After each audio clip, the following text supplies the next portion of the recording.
हूँ याशिका पाटोदी आपके साथ और आप देख रहे हैं एसबीसीएन टाइम्स। बुलेटिन में वक्त हो गया है आज की अहम खबरों का। उज्जैन रेंज डीआईजी संतोष कुमार मंगलवार को मंदसौर में दौरे पर पहुंचे। उनके साथ रतलाम रेंज डीआईजी मनोज कुमार सिंह भी साथ रहे। आईजी संतोष कुमार ने जिले के अधिकारियों के साथ बैठक कर गंभीर अपराधों और अपराधियों की समीक्षा की। पत्रकारों से बातचीत के दौरान उन्होंने बताया कि आज वार्षिक अपराध समीक्षा बैठक थी, जिसमें पिछले 1 वर्ष अपराधों की समीक्षा की गई। उन्होंने बताया कि अधिकारियों के साथ बैठक में हुई विवेचना में पाया जिले में कोई गंभीर अपराध पेंडिंग नहीं है। 2 हत्याओं के प्रकरण हैं जिन्हें भी जल्द ही डिटेक्ट कर लिया जाएगा। उज्जैन रेंज आईजी संतोष कुमार ने बताया कि जो अपराधी बेल पर आकर अपराध करते हैं, ऐसे करीब 50 अपराधियों को चिन्हित किया गया। विभाग द्वारा 30 अपराधियों की बेल निरस्त करने के लिए न्यायालय से याचना की गई। मंदसौर पुलिस पर राजस्थान और उत्तर प्रदेश में एनडीपीएस मामले में हुई एफआईआर के मामले पर आईजी संतोष कुमार ने कहा कि इस मामले में ही बैठक में समीक्षा की गई है। हाल ही में राजस्थान में दर्ज हुए मामले में उसकी विवेचना एनसीबी को दी गई थी। नारकोटिक्स ने भी विवेचना के बाद चार्जशीट पेश कर दी। उन्होंने कहा कि अगर कोई पुलिसकर्मी नियमों के खिलाफ काम करता है, निश्चित तौर पर ही कठोर कार्रवाई की जाएगी। जिसमें कि पिछले 1 वर्ष के अपराधों में मेरे द्वारा समीक्षा की गई है। इसमें मैं कार्यालय में जो अपराधों के आंकड़े, उसमें फिर पुलिस की विवेचना कैसी रही, कैसा कन्विक्शन रहा, इन सारी चीज़ों को देखा गया। और बाद में हमने यहाँ के आसपास के जो राजपत्रित अधिकारी हैं जिले के और कुछ थाना प्रभारियों से चर्चा की है। क्या कुछ इंस्ट्रक्शन दिए हैं? सामान्यतः अपराधों की अगर हम बात करें तो मेजर हेड्स जिसको हम मानते हैं, जैसे हत्या हो गया, हत्या का प्रयास वगैरह हो गया, तो कंपैरेटिवली जैसे हत्या में कमी आई है संख्यात्मक रूप से हम देखें। और ऐसा कोई विशेष हत्या का अपराध पेंडिंग नहीं है। पूरे वर्ष के 2 अपराध पेंडिंग हैं। मुझे जगह का भी नाम पता है, एक गांधी सागर एरिया का और एक सीतामढ़ी का। तो उसमें भी लगातार प्रयास चल रहा है कि उसको भी डिटेक्ट किया जाए। खासतौर से भी 2 नई चीज़ें पिछले कुछ समय से हम लोग कर रहे हैं। जो गंभीर अपराधों में अपराधी हैं और जिनको बेल मिली है विभिन्न न्यायालयों से, उनके बेल कैंसिलेशन का, तो आज की डेट में यहाँ पे 50 से ज़्यादा ऐसे अपराधी चिन्हित किए गए हैं। और 30 अपराधियों के बेल कैंसिलेशन के लिए जो पत्र है, वो एप्लीकेशन जो है वो न्यायालय में पुटअप कर दिया गया है। उस संबंध में मैंने डिटेल बात की कि किस न्यायालय में कैसे वो अभियोग पत्र प्रस्तुत किया गया, वो पत्र प्रस्तुत किया गया है, उसको कैसे फॉलोअप किया जाए, उसका क्या प्रारूप हो। हमारा यह प्रयास कि अगले 1 हफ्ते में कुछ ना कुछ ऐसे दुर्दांत चिन्हित अपराधियों के जो बेल पे आने के बाद जिन्होंने अपराध किया है, उनका हम बेल कैंसिल करवा दें। इसके साथ साथ और भी जो बहुत सारी चीज़ें होती हैं हमारे चिन्हित अपराधों में, जो अभी ट्रायल चल रहे हैं, जो कन्विक्शन होने, इन विषयों पर भी हम लोगों ने डिटेल से बात की। तो मंदसौर पुलिस के ऊपर अन्य राज्यों में जो लगातार मामले दर्ज हो रहे हैं, दूसरा मामला राजस्थान में हुआ, तो सर इसको लेकर क्या कुछ एनडीपीएस से ये मामला संज्ञान में आया था और मैंने अभी पुलिस अधीक्षक मंदसौर से पहले ही जब संज्ञान में आया था डिटेल में बात की थी। तो वो जो प्रकरण पिछले वर्ष का है और उस प्रकरण के होने के बाद उसकी विवेचना एनसीबी को दे दी गई थी। हमारा ये प्रयास था क्योंकि उसमें दूसरे राज्य के लोग भी इन्वॉल्व थे, तो इसलिए वो एनसीबी को दिया गया था ताकि ऑल इंडिया लेवल के स्तर पर कार्रवाई हो चुके। एनसीबी द्वारा भी विवेचना करके उसमें चार्जशीट प्रस्तुत कर दी गई है। जिस विषय की आप बात कर रहे हैं उसके संबंध में मुझे ये बताया गया है कि उसमें भी फाइनल रिपोर्ट स्वीकृत करके, यानी साक्ष्य नहीं पाए जाने की कार्रवाई करके संबंधित पुलिस द्वारा न्यायालय में प्रस्तुत कर दिया गया है। उसके बाद उसमें जो भी न्यायालय द्वारा निर्णय किया जाएगा वो संज्ञान में लेकर आगे कार्रवाई की जाएगी। कुछ ऐसा सामने आता है तो क्या कार्रवाई की जाएगी? डेफिनेटली, जहाँ पे पुलिस का कोई अधिकारी या पुलिस का कोई भी ऐसा व्यक्ति जो कि ऐसे कोई जो है गलत कार्य करेगा या जो उसकी ड्यूटी से हट के कोई कार्य करेगा, तो उस पर गंभीर कार्रवाई की जाएगी। सर, ऐसे जो मामले हैं, जिस तरह से एफआईआर होती है यहाँ, तो सर जिन पर विभागीय कार्रवाई होती है, तो उस क्या थाने पर बने रहना चाहिए? देखिए, इसमें 2 विषय होते हैं। एक ऐसा होता है कि जिसमें जैसा मैंने कहा कि अगर पुलिस की कार्रवाई में किसी ने कोई त्रुटि की है, गलती की है, अपने नियमों का पालन नहीं किया है या उन्होंने कोई अपने पद का दुरुपयोग किया, तो उसमें बहुत ही तात्कालिक, इमीडिएट और काफ़ी सख्त कार्रवाई की जाएगी। कई बार ऐसा होता है कि अपराधी भी कई बार अपने आप को बचाने के लिए कई अन्य प्रकार से पुलिस की जेन्युइन जो कार्रवाई होती है, सही कार्रवाई, उसको भी प्रभावित, आप भली बात ही जानते हैं कि उसको भी प्रभावित करने की कोशिश करते हैं। तो हमको इनको दोनों विषयों को अलग से देखना पड़ेगा। कहीं अगर कोई गलत किसी पुलिस अधिकारी ने कार्रवाई की है, जो आपके पास कोई भी ऐसी जानकारी हो, तो आप उसको दीजिए, उसमें बहुत ही प्रभावी और त्वरित कार्रवाई की जाएगी। Thank you. Bharatiya Janata party के वरिष्ठ नेता एवं मल्हारगढ़ क्षेत्र के विधायक जगदीश देवड़ा उप मुख्यमंत्री बनकर 28 दिसंबर गुरुवार को मंदसौर आ रहे हैं। देवड़ा की आगमन पर जिला भाजपा स्वागत शहर के विभिन्न मार्गों पर मंच के माध्यम से किया जाएगा। भाजपा जिलाध्यक्ष नानालाल अटोलिया ने बताया कि देवड़ा के उप मुख्यमंत्री बनने से मंदसौर जिले के कार्यकर्ताओं में ऊर्जा एवं उत्साह का संचार हुआ है। उप मुख्यमंत्री देवड़ा भगवान पशुपतिनाथ मंदिर पर 28 दिसंबर को दोपहर 12:45 पर जिला भाजपा संगठन एवं जनप्रतिनिधियों की उपस्थिति में पूजन कर मंदिर परिसर से वीर सावरकर ब्रिज, खानपुरा चौराहा, मंडी गेट चौराहा, सराफा बाजार, घंटाघर चौराहा होते हुए जिला भाजपा कार्यालय पहुंचेंगे। यहां संगठन पदाधिकारियों द्वारा देवड़ा का अभिनंदन किया जाएगा। इसके बाद स्वागत रैली बालाजी मंदिर बस स्टैंड, युवराज क्लब गांधी चौराहा, पंडित दीनदयाल उपाध्याय उद्यान, बीपीएल चौराहा, महाराणा प्रताप चौराहा होते हुए हीरा की बगीची पर पहुंचेगी, जहां सभा होगी। बुधवार को मीट मटन चिकन व्यवसायियों की एक बैठक नीमच कैंट थाना परिसर में आयोजित की गई, जिसमें सभी मीट मटन चिकन व्यवसायी मौजूद रहे। वहीं बैठक में नीमच एसपी अमित कुमार तौलानी, नगर पालिका सीएमओ महेंद्र वशिष्ठ, तहसीलदार संजय मालविया, प्रेम शंकर ने ली। बैठक में सभी मीट मटन चिकन की दुकान संचालकों को कई महत्वपूर्ण दिशा निर्देश दिए गए।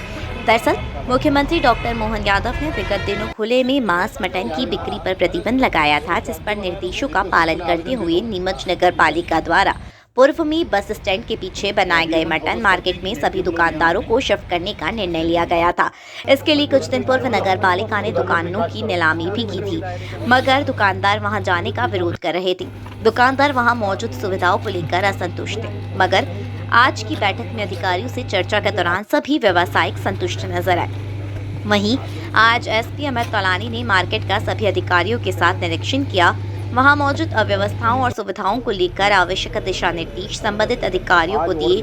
गौरतलब है कि नगर पालिका के द्वारा 30 दिसंबर तक सभी व्यापारियों को उक्त मार्केट में शिफ्ट होने के निर्देश दिए गए थे और आज बैठक के दौरान सभी ने 30 सितंबर तक उक्त मार्केट में शिफ्ट होने का भरोसा दिया है। नगर पालिका के द्वारा नवीन लाइसेंस भी बनाए जा रहे हैं। व्यापारियों को सख्त निर्देश दिए गए कि यदि वे इसके बावजूद भी खुले में मांस मटन की बिक्री करते हुए पाए जाते तो उन पर सख्त कार्रवाई की जाएगी। जैसा कि माननीय सीएम सर ने निर्देश दिए हैं कि खुले में जो नॉनवेज की दुकानें वो नहीं रहे और उनके लिए एक अतिरिक्त स्थान किया जाए, तो वैसे ही यहाँ की नगर पालिका ने एक अतिरिक्त स्थान बनाया है, जो कि एक लॉन्ग टर्म सॉल्यूशन है। ज़िले के लिए एक बहुत ही अच्छा सॉल्यूशन है कि सारी नॉनवेज की दुकानें एक तरफ रहेगी, वहाँ पर उनको मूलभूत सुविधाएं रहेगी और इसके लिए दुकान जो पूर्व से चला रहे हैं उनको कन्विंस करना, उन्हीं की तरफ से शिफ्ट करना, ये आज की बैठक इस मामले में थी। और एक उन्होंने अच्छी पहल की यहाँ के दुकानदारों ने, जिनको अलॉटमेंट हो चुका है, उन्होंने सभी ने एग्री किया है कि 30 तारीख तक वो वहाँ पर जो उनकी मूलभूत सुविधाएं हैं वो उसमें कुछ अपनी तरफ से ऐड करा के शटर वगैरह, फ्रिज वगैरह रखकर, तोल काटा रखकर वो शिफ्ट हो जाएंगे 30 तारीख तक। तो ये एक अच्छा पहल होगा उनकी तरफ से। सर, जो शिफ्ट नहीं होते हैं उनके लिए किस प्रकार से कार्रवाई होगी, आगामी दिन सख्ती क्या होगी? जिनको अलॉटमेंट दे दिया गया है परंतु बावजूद उसके शिफ्ट नहीं हो रहे हैं, जिन्होंने लाइसेंस नहीं बनवाया है या जो अवैधानिक रूप से चला रहे हैं बार बार बताने के बाद भी, उनके खिलाफ जो नगर पालिका अधिनियम में कार्रवाई, जिसके विधिवत सेक्शंस हैं उनमें कार्रवाई की जाएगी। ठीक है, इनके साथ में कौन व्यवसायी है, क्या कुछ बातचीत हुई, क्या निर्देश दिए गए? इसके संबंध में हमने पूर्व में भी सभी व्यवसायियों को बुलवाया था और लाटरी सिस्टम के माध्यम से यहाँ जो हमारे चबूतरे अलॉटमेंट करे थे उसमें जिन लोगों ने भाग लिया था उन लोगों को हम लोगों ने आज बुलाया था कि वो लोग आ जाएं और यहाँ पर शिफ्ट कर लें। कितने आवेदन आए थे, कितनी दुकानों का आवंटन हो चुका है और क्या कुछ बात है? 23 तो मटन चिकन की दुकानों का आवंटन हो चुका है, उसके अलावा शेष जो भी हैं वो और प्रक्रिया भी हो जाएगी। फीस वालों का करीबन 18 लोगों का आवंटन हो चुका है और बाकी जो सुविधाएं कि छोटी मोटी इन लोगों के द्वारा मांग की गई है उसकी भी हम पूर्ति कर रहे हैं और बाकी की व्यवस्थाएं जो इनको चाहिए तो विद्युत कनेक्शन का हम एनओसी दे देंगे, फिर ये अपने स्वेच्छा से जिस तरह से दुकान रखना चाहते हैं ये उसे बनाएं और अपनी दुकान प्रारंभ करें। सर, यहाँ पे कुछ आपत्तियाँ भी आ रही है, उसको नगर पालिका किस स्तर पर, क्योंकि पास में मंदिर भी है, नहीं, ट्रेवल्स वालों ने मांग जी नहीं, पहले तो पूरा कवर्ड है, ये पूरा कैंपस कवर्ड रहेगा। उसमें यह है कि मंदिर के आने जाने के रास्ते पर, मंदिर का आने जाने का रास्ता ये है ही नहीं, पूरा कवर्ड है टोटल। यहाँ में एक मेन गेट भी रहेगा, उस मेन गेट से ग्राहक आएंगे और ग्राहक जाएंगे। वो ग्राहक जिस गेट से आया उसी गेट से जाएगा, क्योंकि उसके निकलने का कोई रास्ता नहीं है। इससे स्पष्ट है कि ये कोई सड़क नहीं है यहाँ पर। तो लाइसेंस के लिए पहले भी कहा गया था, लेकिन आवेदन नहीं हुए। लगभग आप बता रहे 23 लाइसेंस हुए हैं। हाँ। अगर 30 तारीख के बाद में लोग लाइसेंस नहीं लेते और जो लाइसेंस वाले शिफ्ट तो हो जाते फिर हैं, बाकी के अगर मान ली लाइसेंस नहीं लेते हैं और अपने जहाँ व्यवसाय कर रहे हैं वहीं करते हैं, तो उनको सख्ती के साथ हटाने की कार्रवाई की जाएगी। कोरोना के नए वेरिएंट के बाद देश भर में स्वास्थ्य अमला अलर्ट मोड पर है। मंदसौर में भी स्वास्थ्य विभाग द्वारा एहतियातन पूरी व्यवस्थाएं कर ली गई है। इन दिनों मौसमी बीमारियों का खतरा तेज है, लिहाजा ओपीडी के समय में अस्पताल में मरीजों की भीड़ है। जिला अस्पताल मंदसौर के civil surgeon doctor D K. Sharma ने बताया कि कोविड के नए वेरिएंट की दस्तक के बाद मंदसौर में स्वास्थ्य विभाग सक्रिय है। जिला अस्पताल में एहतियातन तैयारियां पूरी कर ली गई है। खैर, शहर सहित जिले में कोरोना का एक भी मरीज नहीं है। डॉक्टर शर्मा ने बताया कि जिला अस्पताल ऑक्सीजन के मामले में आत्मनिर्भर है। 300 से अधिक आइसोलेशन बेड है। इस तरह तमाम तैयारियां पूरी है। वहीं इन दिनों मौसमी बीमारियों का खतरा है। वायरल इन्फेक्शन चल रहा है। कोविड के नए वेरिएंट की दस्तक और वायरल इन्फेक्शन के मद्देनजर आमजन को सावधान और सुरक्षा बरतने की जरूरत है। स्वास्थ्य विभाग की गाइडलाइन का पालन करें और सुरक्षित रहे। मौसमी बीमारियां बिल्कुल हैं। अभी रिसेंट में थोड़े से केसेस भी जो हैं वो कोविड-19 के जो उसका वेरिएंट है उसके केसेस भी भारत में रिपोर्ट हुए हैं। केरल में, कर्नाटक में, कुछ महाराष्ट्र में निकले हैं। इंदौर में भी 2 या 3 पॉजिटिव होने की सूचना मिली है। तो प्रशासन और स्वास्थ्य विभाग पूरा मुस्तैद है, सचेत है। कोविड प्रोटोकॉल लागू हो चुका है और तैयारियां जिला अस्पताल की सभी कंप्लीट हम लोग कर चुके हैं। जिला अस्पताल मंदसौर ऑक्सीजन के मामले में आत्मनिर्भर है और हमारे पास में कुल 349 सेंट्रल ऑक्सीजन के बेड्स हैं, चिकित्सक हैं, दवाइयाँ हैं, उपकरण हैं, कहीं पर भी कोई कमी नहीं है। और कोविड प्रोटोकॉल लागू करते हुए हमने सबको समझाइश देना भी स्टार्ट कर दिया है कि जैसे पहले अपन लोग किया करते थे कि किसी को भी सर्दी जुकाम खांसी जो आजकल मौसमी बीमारी के रूप में इस तरह के केसेस टेम्परेचर कम होने से, परिवर्तन होने से, मौसम के बदलने से ये तकलीफ़ें लोगों को आ रही है, पर ये मामूली सर्दी जुकाम है। अपने मंदसौर में अभी तक कोई ऐसा केस रिपोर्ट नहीं हुआ है और ऐसी कोई घबराने की बात नहीं है। हाँ, लेकिन मैं स्वास्थ्य विभाग की तरफ से इतना बोलना चाहूँगा कि जितने भी लोग, चूँकि कोविड जो है वापस रिपोर्ट हुआ है देश के अन्य राज्यों में, तो हमारी एक नैतिक जवाबदारी बनती है कि हम लोग कोविड प्रोटोकॉल का कोविड अप्रोप्रिएट बिहेवियर जो लागू किया गया है, जिसमें हम 6 फीट दूरी से बात करें, हाथों को बार बार सैनिटाइज करें, अपने दूषित हाथों को चेहरे पर, नाक पर, मुंह पे न ले जाएं, बार बार हाथों को साबुन पानी से या सैनिटेशन से धोएं, खांसते वक्त मुंह पे जो है रुमाल रखें, छींकते वक्त रुमाल रखें और किसी से भी बात करें तो 6 फीट की दूरी से बात करें। नंबर 1। नंबर 2, अगर सर्दी जुकाम अगर आपको हो रहा है तो परिवार में भी आप पृथक से रहें, अपने आप को पृथक करें, आइसोलेट करें। 3 से 4 दिन में मरीज ठीक हो जाता है और यही पीरियड इन्फेक्टिविटी का रहता है जिसमें एक आदमी से उसकी बीमारी जो है वायरल इन्फेक्शन दूसरों को लगता है, तो परिवार के लोग भी खतरे में आते हैं। तो मेरी सलाह है कि जितने भी लोग इस तरह के पीड़ित हैं, जिनको सर्दी जुकाम खांसी बुखार हो रहा है, तो ऐसी घबराने की बात नहीं, अपने आप को ट्रीटमेंट लें और पृथक करें अपने आप को। घर में भी अगर हैं तो अलग कमरे में आप रहें जब तक कि आपका सर्दी जुकाम का प्रकोप कम ना हो जाए। 3 से 4 दिन में ठीक हो जाता है। अगर सर्दी जुकाम अगर आपको है तो आप बाहर न जाएं, भीड़ भरे इलाके में, शादी ब्याह में, कोई महोत्सव में अपनी शिरकत कम करें, क्योंकि आपकी बीमारी औरों को लग सकती है। तो ये नैतिक जवाबदारी है कि हम अगर पीड़ित हैं वायरल इन्फेक्शन से तो हम अपने आप को पृथक करें और अपना इलाज करवाएं।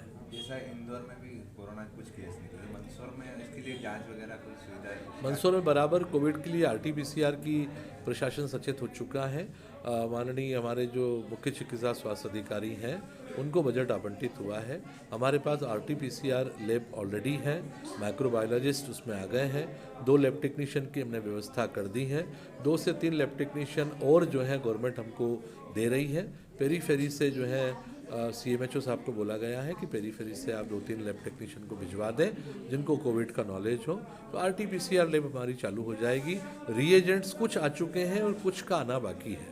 तो चूँकि अभी कोई स्थिति ऐसी नहीं है, एक भी पॉजिटिव केस नहीं है, मुझे लगता है कि 2 से 3 दिन में RT-PCR लैब चालू हो जाएगी और हम सैंपलिंग जो है संदिग्ध मरीजों का कर पाएंगे।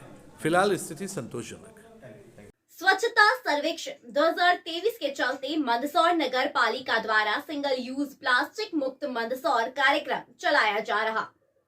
इसको लेकर नगर पालिका टीम शहर के अलग अलग हिस्सों में पहुंच आम जन को जागरूक कर रही है। टीम द्वारा प्लास्टिक यूज को लेकर समझाइश दी जा रही है। क्या कहेंगे जी आज सफाई अभियान के लिए? सफाई अभियान नगर पालिका द्वारा जो कराया जा रहा है, अच्छा कार्य कराया जा रहा है। शपथ भी दिलाई थी और शपथ भी, यहाँ शपथ दिलाई गई सभी को। क्या ठीक है ये कार्यक्रम? ये कार्यक्रम ठीक है सर। क्या कहेंगे किस तरह से जागरूकता? हम जागरूकता कर रहे हैं, जो वार्ड में जाकर हम सबको बता रहे हैं कि गीला कचरा अलग डालें, सूखा कचरा अलग डालें, ठीक है, और जो सैनिटरी पैड वगैरह वो अलग डालें, ठीक है, और जो कचरा गाय नहीं खाए, गाय को बीमारी ना हो, इसलिए हम जागरूकता कर रहे हैं। और शौचालय वगैरह सब सोच रहे हैं। किसके द्वारा किया जा रहा है? हम नगर पालिका द्वारा किए जा रहे हैं। क्या नाम है आपका? मेरा नाम मनोज जाटव है। क्या कहेंगे किस तरह से आज ये कार्यक्रम किया जा रहा है? हमारे नगर पालिका द्वारा मिशन चलाया गया सिंगल यूज़ के हमारा क्या चल रहा है कि कचरा अलग अलग करवाना, गीला अलग और सूखा अलग, और पॉलीथीन बैन का चल रहा है। हमारे नगर पालिका द्वारा 19 तरह की वो ये मतलब ये करवाई गई है पॉलीथीन वगैरह से। जागरूकता फैलाई जा रही है? जागरूकता हमारे वार्ड दिए गए हैं। वार्ड के अंतर्गत हमारे 10 लड़के काम कर रहे हैं हर वार्ड में। क्या नाम है आपका? कैलाश सूर्यवंशी। मंदसौर नगर पालिका द्वारा शहर के मुख्य चौराहों पर सड़कों पर लगी अवैध बैनर पोस्टर को हटाने की कार्रवाई की। इसके साथ ही बेहतरीन खड़े हाथ ठेला व दुकानों के बाहर अतिक्रमण करने वाले व्यापारियों को हिदायत दी। बता दें कि नगर पालिका टीम समय समय शहर के मुख्य चौराहों व सड़कों पर लगे बैनर पोस्टर को हटाने की कार्रवाई करती है। यह बैनर पोस्टर शहर की सुंदरता को खराब करते हैं, वहीं कई बार दुर्घटनाओं का कारण भी बनता है, लिहाजा नगर पालिका इस पर सख्त रहती है। इस बार नगर पालिका टीम ने शहर में बेतरतीब खड़े रहने वाले हाट ठेला व्यापारियों को भी हिदायत दी, वहीं दुकानों के बाहर अतिक्रमण करने वाले व्यापारियों को भी अतिक्रमण न करने की हिदायत दी। गौरतलब है कि गत दिनों शहर में अतिक्रमण को लेकर जिला कलेक्टर व एसपी खुद सड़क पर उतरे थे और दुकानों के बाहर के अतिक्रमण के खिलाफ बड़ी कार्रवाई की थी। आज से जो पुराने हो चुके थे ऐसे फ्लेक्सों को शहर से हटाया जा रहा है। साथ में ही जिन दुकानदारों द्वारा बाहर सामान रखा गया था उन्हें पुनः समझाइश दी गई है कि आप सामान बाहर ना रखें, अन्यथा अतिक्रमण मुहिम चालू है, हमारे द्वारा सामान जब्त किया जाएगा। मंदसौर के भाजपा नेता व युवा मोर्चा के पूर्व जिला अध्यक्ष हितेश शुक्ला को जान से मारने की धमकी मिली है। मामले में भाजपा नेता ने शहर थाने पहुंचकर अज्ञात व्यक्ति के खिलाफ शिकायत दर्ज की है। दरअसल अज्ञात युवक ने भाजपा नेता को सिर कलम करने की धमकी दी है। इसके बाद मामला पूरे शहर में आग की तरह फैल गया। भाजपा नेता हितेश शुक्ला ने जानकारी देते हुए बताया कि बुधवार सुबह जब वह अपने घर जनता कॉलोनी के पास दूध डेयरी पर खड़े होकर साथियों से चर्चा कर रहे थे, तभी एक अज्ञात युवक द्वारा उनकी चर्चा के बीच जाकर उन्हें जान से मारने की धमकी दी गई। युवक ने कहा कि सिर कलम कर दूंगा। वहीं भाजपा नेता शुक्ला ने बताया कि वे साथियों के साथ चर्चा कर रहे थे कि कब्रिस्तान के दीवार के पास बेतरतीब वाहन खड़े रहते हैं, लेकिन आरोपी अज्ञात युवक ने उक्त बात को कुछ अलग तरीके से ले लिया और अपनी बात करते हुए सिर कलम करने की धमकी दे दी। यही शिकायत लेकर भाजपा नेता हितेश शुक्ला शहर थाने पहुंची और आरोपियों के खिलाफ आवेदन देकर शिकायत दर्ज की। फिलहाल पुलिस आरोपी की तलाश कर रही है। सुबह 8:45 बजे करीब मैं जब दूध लेने जा रहा था तो वहाँ पर हम सामान्य चर्चा कर रहे थे कि ये जो दीवार है कब्रिस्तान की, इस दीवार के पास में जो कुछ गाड़ियाँ खड़ी रहती है और यहाँ पे आए दिन ट्रैफिक जाम होता है। तो ऐसे सामान्य हमारी चर्चा चल रही थी तो एक कोई व्यक्ति गुजर रहा था, उसको पता नहीं क्या समझा उसने हमारी बातों को, क्या किया और सीधा आया, बोले तुम कब्रिस्तान में हमारे बाप दादा गड़े हैं, तुम कब्रिस्तान की दीवार को हाथ कैसे लगा लोगे, तो तुम इसकी बात कैसे कर रहे हो, तेरा सर कलम कर दूंगा। हमने उसको निवेदन भी किया कि भैया हम केवल गाड़ियों की बात कर रहे हैं कि दीवार के पास गाड़ियाँ खड़ी रहती है, और उसने सीधा कहा कि बोले हाँ ये तो पूरी जनता कॉलोनी कब्रिस्तान की भूमि है और जिस दिन चाहेंगे हटा देंगे और तेरे जैसे का तो सर कलम कर देंगे। कौन था ऐसा कुछ? हमारी जानकारी में नहीं है। उसके कुछ वीडियो फुटेज निकाले हैं और थाने में आवेदन भी दिया है। तो प्रशासन से आग्रह किया कि ऐसे बेवजह माहौल ख़राब करने वालों के खिलाफ कार्रवाई होनी चाहिए। कौन सा क्षेत्र है ये? जनता कॉलोनी क्षेत्र। आपका नाम? हितेश शुक्ला। मुझे भी अभी इस घटना के बारे में जानकारी मिली है। इस तरह की घटना कहीं न कहीं इस तरह के लोगों की जो अपनी ताकत दिखाने वाली जो बातें, वो जो शब्द वो बयां कर रहे हैं, उससे कहीं ना कहीं शहर की फ़िज़ा ख़राब हो सकती है। तो आपके माध्यम से मैं प्रशासन से मांग करूंगा कि ऐसे लोगों पर सख्त कार्रवाई होनी चाहिए, ताकि मंदसौर शांत शहर है, इसकी फ़िज़ा ना बिगड़े। क्या बिना बात सुने करे और उन्होंने डायरेक्ट ऐसे ही शब्दों का उपयोग किया? बिल्कुल सही है, चूँकि हम हितेश जी सामाजिक क्षेत्र में, राजनीतिक क्षेत्र में काम करते हैं, तो कहीं ना कहीं उससे जलन भावना रखते हुए भी उस व्यक्ति द्वारा यह बात जानबूझ के कही होगी, ताकि एक माहौल क्रिएट कर सके। आपका नाम? मिथुन वक्ता। अहम खबरों में आज के लिए इतना ही। देश और प्रदेश की खबरों के लिए देखते रहिए SBCN टाइम्स।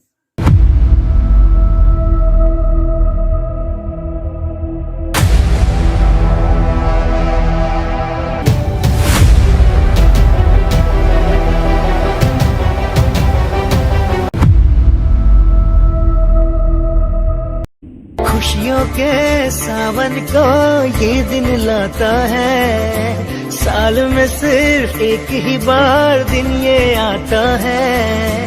आया जन्मदिन तेरा ये मन आज गाता है, आया जन्मदिन तेरा ये मन आज गाता है।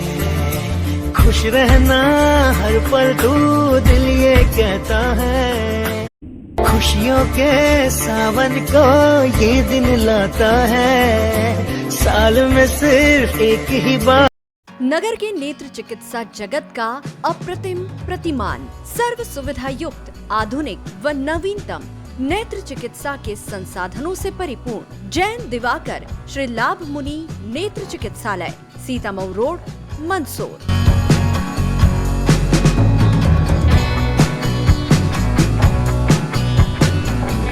विश्व के सर्वश्रेष्ठ उपकरणों के साथ नेत्र परीक्षण एवं ऑपरेशन सुविधा, एक नहीं 2 modular operation theatre, 2 Centurion phaco system, optical coherence tomography, IOL master. चिकित्सालय की स्थापना से अब तक 4 लाख से अधिक रोगियों का नेत्र परीक्षण एवं 57,000 से अधिक ऑपरेशन। आपका चिकित्सालय आपके द्वार की तर्ज पर 534 गाँव में निःशुल्क नेत्र चिकित्सा शिविर आयोजित कर 2 लाख से अधिक रोगियों का परीक्षण।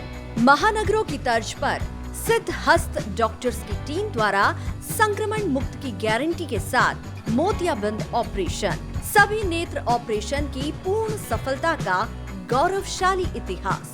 वातानुकूलित परीक्षण कक्ष, वार्ड एवं लिफ्ट सुविधा, साथ ही कंप्यूटर द्वारा आंखों की जांच, retinopathy of prematurity, contact lens, diabetic retinopathy, glaucoma, retina surgery व भेंगेपन का संपूर्ण इलाज। हमारा पता है सीतामऊ रोड, मंदसौर।